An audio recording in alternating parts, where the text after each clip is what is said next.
In nomine Patris et Filii et Spiritus Sancti. Amén. Sancta María, sede sapientiae, ora pro nobis. Comenzamos con la tesis 24ª sobre la obra de la redención y de esta manera terminamos un poco ya las tres tesis acerca de la cristología. Aquí vamos a ver, en efecto, lo referente a la soteriología, cómo Cristo nos salva. Tiene esta tesis, como es normal, tres apartaditos. El primero, se recuerda que la salvación se ha dado conforme al designio del Padre y según ese designio Jesucristo se ha ofrecido por nosotros y la redención consiste en que Él ha venido a dar su vida en rescate por muchos y morir por nuestros pecados. Veremos eso como hay que entenderlo. En segundo lugar, hablamos del misterios de la vida de Cristo y de la redención, por la muerte y la resurrección. Jesús es constituido Señor y Cristo en la gloria y derrama el Espíritu Santo sobre la Iglesia. Haremos referencia a los misterios de la muerte del Señor, el descenso a los infiernos, resurrección y ascensión y el envío del Espíritu Santo. Y por último, ha quedado constituido como mediador único que suscita mediaciones subordinadas a él. Veremos los diversos aspectos de la mediación de Cristo, cómo es una mediación única, pero suscita otras mediaciones que dependen de él. Aquí hacemos referencia simplemente a algunos textos del catecismo y del compendio y luego algunas declaraciones bastante recientes de la doctrina de la fe, donde al corregir a ciertos autores se precisaban estos contenidos de cristología o de soteriología. Y os cito algunas cuestiones de la Suma de Santo Tomás. Bien, pues comenzando el primer apartado, ¿en qué consiste la redención? Lo primero es que la redención es una iniciativa del Padre. O sea, la salvación, tal como vemos en el Evangelio en su conjunto, es vernos libres de la cólera de Dios. O sea, la salvación es una liberación. Nos libramos de esa cólera, de ese rechazo de Dios que es consecuencia del pecado. Es decir, por el pecado el hombre se ha puesto en una situación en la cual se aparta, sufre el rechazo de Dios. Y por tanto se va a conseguir el bien definitivo del hombre, que es la amistad con Dios, y por tanto la vida eterna, o sea, la reconciliación entre el hombre y Dios. En el Antiguo Testamento esa salvación se vinculaba a cosas más bien de tipo territorial o alguna promesa al final de los tiempos, pero en el Nuevo Testamento aparecen ciertamente consecuencias de la salvación en el orden terreno, pero sobre todo la salvación va a ser la liberación del pecado. Y esta iniciativa de salvación procede del Padre y se concreta en el envío, en la venida del Hijo al mundo. San Juan es el evangelista que subraya esto con más detalle, pero también fijaos que las parábolas de la misericordia de San Lucas apuntan en ese sentido. La iniciativa de la salvación viene del Padre y esta iniciativa de salvación se resume en lo que decimos en el credo: por nosotros los hombres y por nuestra salvación, el Hijo se hizo hombre, se encarnó, etc. Por tanto, toda la vida de Cristo es salvadora, todo su envío es para nuestra salvación, pero dentro de eso es determinante el misterio pascual, la muerte y la resurrección. De hecho, en la misma escritura encontramos múltiples referencias a que el perdón de los pecados ha tenido lugar por su sangre, con lo cual el tema de la pasión es central. Desde el punto de vista de historia del dogma, estas cuestiones estaban tan claras que en la antigüedad, no se discutieron, y las discusiones fueron cómo es Jesucristo, cuál es su constitución ontológica para que se haya podido dar esta redención. Y por eso no ha habido grandes definiciones dogmáticas en el tema. O sea, siempre ha existido el convencimiento de que hay una relación entre quién es Cristo y cómo nos salva. De hecho, en el decreto de la justificación de Trento hay algunas referencias a este punto, pero al hablar, como una cosa colateral. Vamos a precisar algunas cuestiones respecto a la terminología y explicaciones, deficientes o parciales para hablar de la redención. La salvación que nos trae Cristo obviamente supone que antes se ha dado una situación de pecado. y esta salvación se suele definir con el término redención. Literalmente redención es rescate o pago para alcanzar algo. Y en ocasiones ha habido autores que han hablado como si Cristo hubiera pagado un rescate al demonio, porque éste tenía prisionero al hombre por el pecado. Se entiende aquí lo que se quiere decir, o sea, digamos, el hombre tenía cierto sometimiento al demonio por el pecado y Cristo nos libra de ello. En ese sentido, San Ireneo lo insinuó, San Gregorio Niceno lo trató más. Lo que pasa es que esta posición tenía que ser muy precisada y criticada. De hecho, San Anselmo explicó que Dios no tiene ningún tipo de deber de justicia para con el demonio, como si el demonio tuviera un derecho en sentido estricto sobre el pecador. Lo que sucede es que, por la actuación del hombre, de hecho, había quedado bajo el poder del demonio, pero plantearlo esto como derechos del demonio es lo que era un poco más problemático.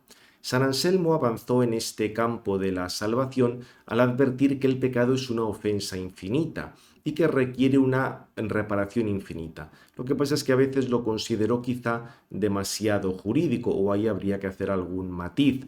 De hecho, veía el pecado como un robo al honor de Dios, a la gloria de Dios, que debía ser restituido. Hay un aspecto de verdad en todo esto, pero el problema es pensar, como él hacía, que Dios no podría perdonar si no hay tal restitución, y esa restitución solo la podría dar un hombre Dios, de manera que la encarnación es necesaria para la redención. Aquí, desde luego, había algunos aspectos muy importantes, y es que el pecado exige una reparación infinita, pero claro, hay algunas cosas que son criticables. Dios podía haber perdonado de otra manera. Más que de un robo a Dios, habría que decir que se han roto esas relaciones entre el hombre y Dios, y mientras siga esa ruptura no puede haber perdón, y tampoco aparecía claro qué es lo que había que dar en satisfacción para resolver esa ruptura. Por otra parte, en la época de la Reforma, entre los protestantes, se difundió mucho la noción de sustitución penal, incluso se contagió en algunos católicos. La idea es que Cristo habría sido castigado en lugar de los pecadores, y así se calma la ira de Dios. Pero claro, la imagen de Dios que hay detrás de esto parece más bien absurda. Y fijémonos que el castigo, por definición, es algo recibido contra la voluntad del castigado, mientras que Cristo voluntariamente acepta esos padecimientos, con lo cual, diríamos, la noción de castigo habría que matizarla mucho. Una cosa, y esto es verdad, es que Cristo carga con una serie de consecuencias penales. Perfecto, o sea, la salvación le ha resultado especialmente dolorosa.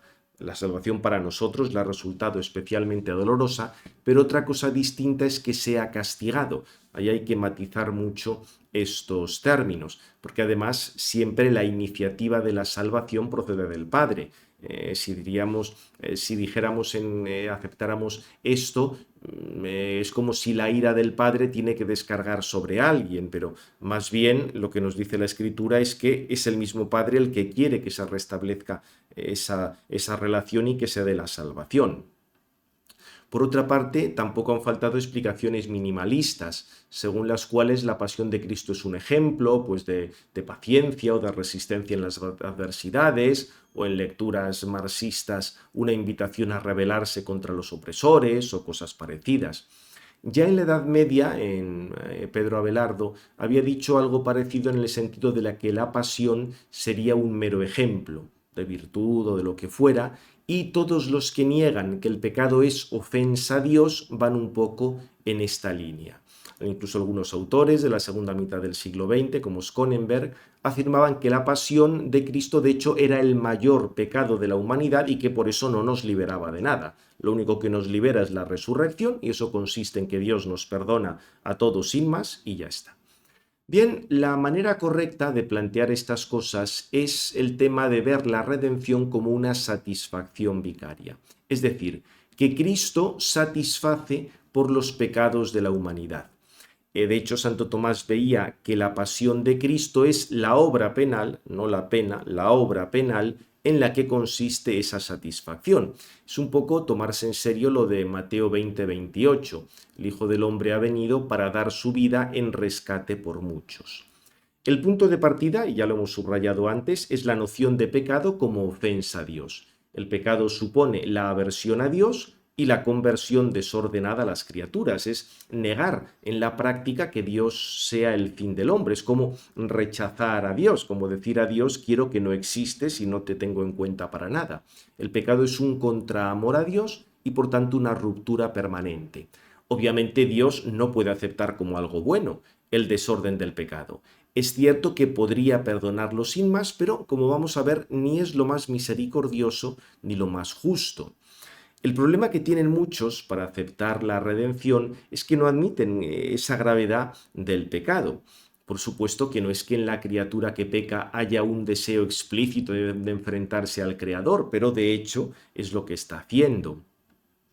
Quizá en algunos de estos razonamientos subyace la idea de que los que quieren negar la redención, que en el fondo el mal moral no es algo tan importante, o que es necesario que se dé el mal, o que en el fondo a Dios no le importa que haya mal. Claro, digamos, con esta argumentación lo que pasa es que al final hacen a Dios cómplice del pecado y autor de los males, lo cual es inaceptable porque Dios rechaza absolutamente el mal de la culpa y del pecado. Entonces, supuesto que Cristo va a hacer algo para recomponer esa situación y para compensar ese pecado, la dificultad es en qué puede consistir esa compensación por el pecado. Si el pecado es la ruptura con Dios, obviamente esta compensación es algo que tiene que ver con el amor y con la vuelta a Dios. Un amor que niegue el mal que haya hecho y vuelva a Dios, o sea, un amor penitente. Pero claro, aquí entramos en una situación un poco paradójica. El pecador, mientras lo es, no advierte que su situación es tan sumamente desastrosa ni puede poner los medios para salir. Mientras que un penitente, alguien que ya se ha dado cuenta de la gravedad del pecado y quiere salir, se castiga a sí mismo, quiere negar en él lo que ha habido contra Dios. Pero claro, para que se dé ese retorno del hombre a Dios, hace falta una intervención del mismo Dios que le vuelve a restablecer en la rectitud, porque el hombre no puede satisfacer por sí mismo. Fijaos que, teniendo en cuenta todo esto, realmente solo un hombre que sea a la vez Dios y sin pecado podría satisfacer. Aquí lo que pasa es que hay que empezar a hacer una serie de precisiones. Hemos dicho antes que un amor penitente es el de aquel que ha cometido pecado, pero se da cuenta, evidentemente movido por Dios, y quiere restablecerlo, la situación de amor a Dios. Pero claro, Cristo no ha cometido pecados. ¿Cómo Cristo va a ser penitente? Cuando la Escritura habla de que Dios lo hizo pecado, lo que está diciendo es que lo hizo sacrificio por nuestros pecados y que Él, de alguna manera, que vamos a explicar, asumió sobre sí nuestros pecados. ¿Qué quiere decir asumir sobre sí nuestros pecados? No es que los pecados se puedan cargar como quien carga un saco de patatas. Lo que quiere decir es que conoció profundamente todo lo que supone para el hombre pecador y para todos los hombres haber participado del pecado. Y al mismo tiempo se daba cuenta de la maldad que conllevaba ese alejamiento de Dios. Por eso, fijaos, es tan importante cuando hablábamos de la redención, ese conocimiento que Cristo tiene de las personas, el conocimiento que tenía de los pecadores. Y fijaos que es que realmente uno solo se da cuenta de la gravedad del pecado cuando está unido a Dios. Son los místicos los que han tenido más horror al pecado, aunque cometieran menos pecados, porque por la cercanía a Dios se daban cuenta del desastre que es el pecado. Entonces, lo que hace Cristo es un ofrecimiento en favor de la humanidad mediante una obra penitencial. Diríamos, es el amor absolutamente extremo y la gravedad del pecado lo que se manifiesta en la muerte en la cruz. Por supuesto que cualquier satisfacción hubiera bastado, cualquier acto que hubiera realizado Jesucristo de amor al Padre en favor de la humanidad hubiera bastado por el valor infinito que tenía, pero diríamos, el poner de relieve la gravedad del pecado, la gravedad de esa ruptura con Dios, es lo que lleva al Señor a elegir la muerte de cruz. Diríamos, ahí aparece con mucha más fuerza ese amor penitente de Cristo a los hombres, no porque Cristo haya cometido pecado, sino porque conoce y ama a los hombres pecadores y tiene ese deseo de que salgan del pecado. en ese sentido hay que decir que todos los hombres se encontraban virtualmente en Cristo porque los conocía y amaba. Pero para que la redención se aplique a cada uno, tiene que haber una unión de cada hombre con él. Y esto pues lo realizamos al aceptar a Cristo, por la fe, por los sacramentos, etc. Bien, fijaos que de esta manera aparecen tanto la justicia como la misericordia de Dios, porque en cierto modo podemos decir que la humanidad se redime a sí misma. Cristo es miembro de la humanidad por su naturaleza humana y presenta a Dios una obediencia perfecta frente a las desobediencias. Y esto ha podido realizarse por la misericordia divina que ha dispuesto la encarnación. Como veis, aparece el tema de la misericordia, Dios ha dispuesto la encarnación del Hijo, el tema de la justicia, es la humanidad la que está ofreciendo algo que compensa todos los pecados, con lo cual con la muerte de Cristo en cruz aparecen tanto la obediencia perfecta a Dios, la justicia, la misericordia y se muestra la gravedad del pecado. Bien, dicho esto, vamos a dar un rápido repaso a los misterios de la vida de Cristo y la redención. El primero, la muerte y el descenso a los infiernos. Desde un punto de vista histórico, la muerte de Cristo podía parecer como un fracaso de Cristo, pero ya sabemos que había profecías en sentido contrario. De hecho, la muerte de Cristo va a resultar la salvación del mundo. Obviamente Cristo, al ser verdadero Dios y verdadero hombre, si ha sufrido es porque ha querido y como ha querido, ofreciéndose libremente a la muerte. Eso la Escritura lo deja muy claro. Por supuesto que en su humanidad sintió repugnancia a esa muerte, pero aceptó la muerte y se entregó. Por otra parte, como hemos dicho antes, para poder hablar de satisfacción, esa entrega tiene que ser un acto libre. Ha muerto por obediencia al Padre en el sentido de que todo el designio de salvación procede del Padre, aunque obviamente intervienen las tres personas divinas. Y la entrega del Hijo por parte del Padre no quiere decir que el Padre haya abandonado o haya traicionado al Hijo, sino que esa entrega del Hijo parte de la iniciativa del Padre. De hecho, en los episodios de la Pasión, todos actuaron libremente, aunque esas actuaciones estaban dentro del designio de Dios. Recordad que guía el bien y permite el mal para alcanzar un fin querido. En este caso es la salvación del mundo. Y aquí recuerdo lo que ya dijimos en otro momento. Evidentemente, esta actuación de las voluntades libres bajo la intervención divina es algo que se nos escapa, porque no entendemos realmente el mismo ser subsistente de Dios. Por otra parte, entre el Hijo y el Padre se da esa perfecta unión en el ser y en el obrar, y es absurdo decir que hay una separación de ambos en la cruz, como si Cristo se hubiera separado del Padre en la cruz, o decir que Cristo ha gustado toda la experiencia del pecado. Todo esto son cosas que no tienen apoyo en la Escritura. Recordemos que el Dios mío, ¿por qué me has abandonado? Simplemente es los primeros versículos de un salmo que acaba glorificando a Dios, con lo cual no se puede ver ahí un abandono del Hijo respecto al Padre.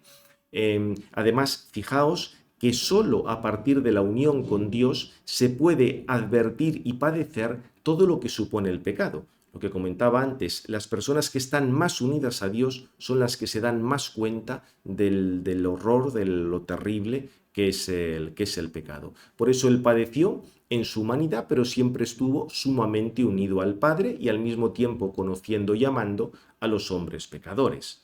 Respecto al descenso a los infiernos, se han dado diversas explicaciones, pero no es que Cristo padeciera el infierno de los condenados, eso es una estupidez, estuvo siempre unido al Padre, siempre ha sido el Hijo amado del Padre, e incluso en la pasión mantiene en su humanidad esa visión clara del Padre, esa unión con Dios de la visión de la esencia divina de la que hablábamos en la tesis anterior. Más bien lo que sucede en el momento del descenso a los infiernos es que su alma comunica a los justos que murieron antes de su venida el don de la salvación. Se nos escapa la manera en que pudo realizarse esto, pero es lo que hizo. El cuerpo permaneció en el sepulcro, pero tened presente que tanto cuerpo y alma están unidos hipostáticamente a la persona divina del Verbo. Bien, esto respecto a la muerte y la sepultura. Respecto a la resurrección, Obviamente la resurrección de Cristo es la respuesta del Padre a ese amor del Hijo en su humanidad, es la victoria sobre la muerte, la exaltación, el gran testimonio de los primeros cristianos, y por eso hay que entenderlo en sentido histórico y físico. O sea, la tumba está vacía, le pueden ver y tocar, come con él, come Cristo resucitado con ellos, pero al mismo tiempo ya es un cuerpo glorificado con nuevas propiedades de su humanidad. Ya digo, o sea, tenemos que tener a la vez el aspecto histórico, las apariciones, el sepulcro vacío, en ese sentido hay un fundamento de la fe en esa resurrección. Obviamente, no es que baste simplemente que vieran la tumba vacía, tenía que intervenir en ellos el Espíritu Santo, pero ese fundamento está ahí. Y lo que nunca se puede decir es que es la fe en la resurrección la que ha dado lugar a los relatos de las apariciones o al relato de la tumba vacía. Es exactamente lo contrario. Primero tienen lugar la tumba vacía y las apariciones, y eso da lugar a la fe a los discípulos, por supuesto, movida por el Espíritu Santo. O sea que tenemos un hecho histórico, pero al mismo tiempo tiene unos aspectos trascendentes, porque hay unas nuevas cualidades de esa humanidad de Cristo. Claro, si hay autores que no quieren aceptar que Dios puede intervenir en este mundo, que haya milagros o cosas de esas, pues todo esto lo tienen que negar, pero por ese camino iríamos a una versión gnóstica del cristianismo. Y también hay que decir que con la resurrección anticipa lo que sucederá a la humanidad al final de los tiempos. Por otra parte, como todos hemos estado en la pasión de Cristo, lo mismo respecto a la resurrección. En Él virtualmente hemos resucitado todos. Lo que pasa es que para que eso sea resurrección gloriosa en cada uno de nosotros, tenemos que unirnos a Él por la fe, los sacramentos, etc. Y la ascensión se referiría ya a la plena glorificación de la humanidad de Cristo. Sí, la descripción es imágenes que conllevan un cambio local, pero lo que se está diciendo es que Cristo ya no va a estar presente como estaba antes, sino que ya para siempre en su humanidad estará unido al Padre. Y respecto al envío del Espíritu Santo, la Escritura lo presenta como una consecuencia de la glorificación de Cristo. De hecho, el tema del Espíritu Santo nos ha salido ya al hablar de la inhabitación de las personas divinas. San Pablo habla del cristiano como templo del Espíritu Santo, el Espíritu nos diviniza, en fin, todas estas características que ya vimos, también en San Juan aparece digamos, con mucha frecuencia. El caso es que la consumación de la redención es ese envío del Espíritu Santo. Y atención, importante no separar nunca la obra de Cristo de la del Espíritu, como si fueran dos realidades opuestas, ni separar la actuación del Espíritu de la actuación de la Iglesia. Es cierto que el Espíritu Santo actúa fuera de los límites visibles de la Iglesia, pero para acercar a los hombres a Cristo y a la Iglesia, no para dar lugar a otras religiones alternativas. Por ejemplo, en Hechos 10, 44, 48, cuando el Espíritu Santo desciende sobre el centurión Cornelio en presencia de Pedro, todo eso es para que inmediatamente se bauticen, como de hecho se bautizaron. O sea que la actuación del Espíritu no entra en conflicto con la actividad sacramental de la Iglesia. Bien, y ya por último, recordamos que Cristo es el único mediador de salvación. Fijaos que Cristo es mediador en bastantes aspectos, no solo en un aspecto. Ante todo es mediador en razón de su encarnación, porque hace falta que sea verdadero hombre sin dejar de ser verdadero Dios. Como verdadero hombre participa del ser y de la condición de los hombres, incluso de la condición miserable que ha brotado del pecado, aunque él no haya tenido ningún pecado, pues el pecado separa de Dios, y el mediador lo que tiene que hacer es unir los dos términos, a Dios y al hombre. Por otra parte, la mediación de Cristo consiste sobre todo en la reconciliación, como ya hemos dicho, en la redención y en el sacerdocio, sin olvidar el cuidado pastoral sobre la Iglesia. Ahí también está la mediación de Cristo. En la revelación también Cristo es mediador, por una parte porque tenemos una serie de enseñanzas que nos han venido por Él, pero todavía más porque Él nos ha merecido el don de la fe. O sea, no son solo las enseñanzas que nos ha dado, sino esa vida nueva, parte de la cual es la fe, y que nos lleva a aceptar lo que Él ha dicho y nos justifica. Por supuesto, como ya vimos, el objeto de la fe es Dios en sí mismo, pero Cristo también en su humanidad es quien nos ha merecido el que podamos tener esa fe. Fijaos que en la visión de Dios pasa algo parecido. El objeto de la visión de Dios es la esencia divina en sí misma, Padre, Hijo y Espíritu Santo, pero el que podamos tener la gracia o la luz de la gloria en su momento para poder contemplar cara a cara a Dios, eso lo debemos a Cristo. Por otra parte, se puede ver toda la vida de Cristo como un gran acto sacerdotal que ha culminado el misterio pascual. No es que sea un acto de la liturgia del templo, sino un sacerdocio superior. Cristo es constituido sacerdote por su muerte en la cruz. Diríamos, la encarnación sería como la condición para ese sacerdocio. Donde se cumple el sacerdocio, la entrega, es en la muerte en la cruz. La carta a los Hebreos lo pone esto con bastante claridad, y esa mediación sacerdotal continúa en la Iglesia, en cuanto que estamos unidos a Cristo para formar el Cristo total.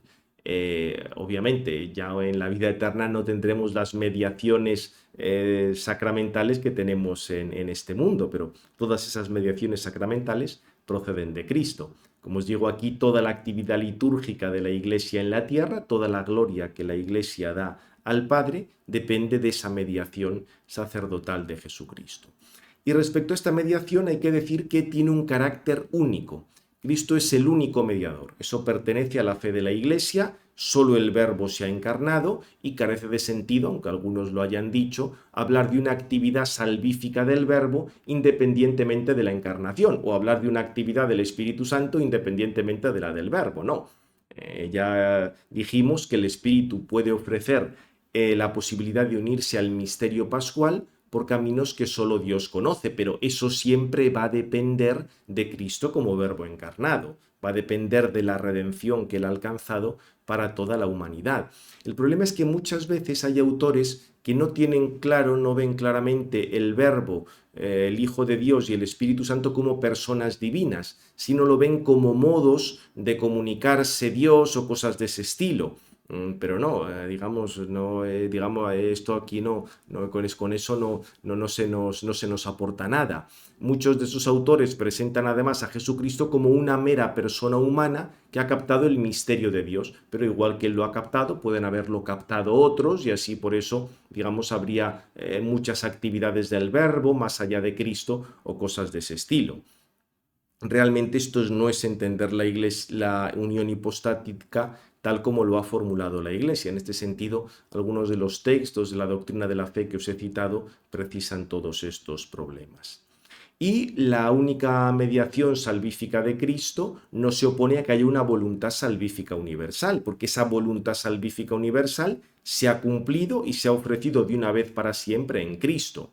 Si en otras religiones hubiera elementos que pueden tener algún valor de salvación, no sé, por ejemplo, hablar de que creen que habrá una retribución después de este mundo. Sí, bien, pero eso también puede llegar la razón natural. Diríamos, cualquiera de esos elementos solo tendrían valor para salvación en la medida en que estén unidos a Cristo. Entonces, lo que decimos con otra terminología más de antropología teológica más clásica, que cualquier acto para que sea meritorio de la vida eterna tiene que ser hecho por caridad, esa caridad que hemos recibido pues por la infusión del Espíritu Santo, por la actuación de Cristo, etc. Y tampoco tiene mucho sentido, y esto ha habido algunos autores que lo han dicho, considerar a Cristo como un mediador del reino, como si hubiera algo más allá de Jesucristo o el reino estuviera más allá de Jesucristo. No, como había recordado Orígenes, Cristo es el reino en persona. El reino quiere decir que Dios está reinando, y el reino de Dios, donde se cumple en primerísimo lugar, es en el Hijo encarnado. Y por último, recordamos que Cristo es el único mediador, pero establece una serie de mediaciones subordinadas, que no son suplencias ni complementos, como si alguien pudiera suplir a Cristo o hiciera falta, digamos, la pasión de Cristo se hubiera quedado coja y hace falta completarla, no. En esas mediaciones subordinadas son un servicio que Cristo emplea y que Cristo suscita para que se realice la obra de la redención. O sea, se trata de que los rescatados o redimidos por Cristo ejerzan realmente una causalidad en la salvación. Es un poco como en el orden de la creación. El poder de Dios, la omnipotencia de Dios, no elimina las causas segundas, sino que suscita causas segundas y hace que realmente causen. Fijaos que en ese sentido la noción de salvación, entendida como satisfacción vicaria que hemos visto, ayuda a comprender el tema de las mediaciones subordinadas. Si Cristo nos hubiera salvado porque Él ha padecido un castigo, pues entonces ya no tiene que intervenir nadie más. Y mejor que ya le han castigado a Él que no nos castiguen a nosotros. No, pero como Cristo nos ha salvado porque ha ofrecido al Padre esa reparación de valor infinito, en esa reparación está actuando verdaderamente su naturaleza humana. Y entonces se entiende que cada persona humana puede colaborar con esa redención en la medida que está unida a Cristo, no para completar lo que Cristo ha dejado incompleto, sino para que esa redención que Cristo ha realizado, ya en su, digamos, por la actuación de su naturaleza humana, se aplique y se extienda a cada uno de nosotros. Por eso fijaos que la primera mediación, la más elemental, es nuestra propia voluntad. Cada uno tiene que colaborar y responder por Cristo. Esta, digamos, también hay que decir que su encarnación en cierto modo se continúa en la Iglesia a través de los sacramentos, lo veremos más adelante, y en relación con Cristo y con la Iglesia hay que entender una mediación especialísima de la Virgen María, elegida por Dios para que el Hijo entrara en el mundo. Ella fue la primera colaboradora de la salvación, la redimida de una manera eminente. Bien, pues terminamos con esto la sesión sobre la redención. Gloria al Padre, al Hijo y al Espíritu Santo, como era en el principio, ahora y siempre, por los siglos de los siglos. Amén. En nombre del Padre, del Hijo y del Espíritu Santo. Amén.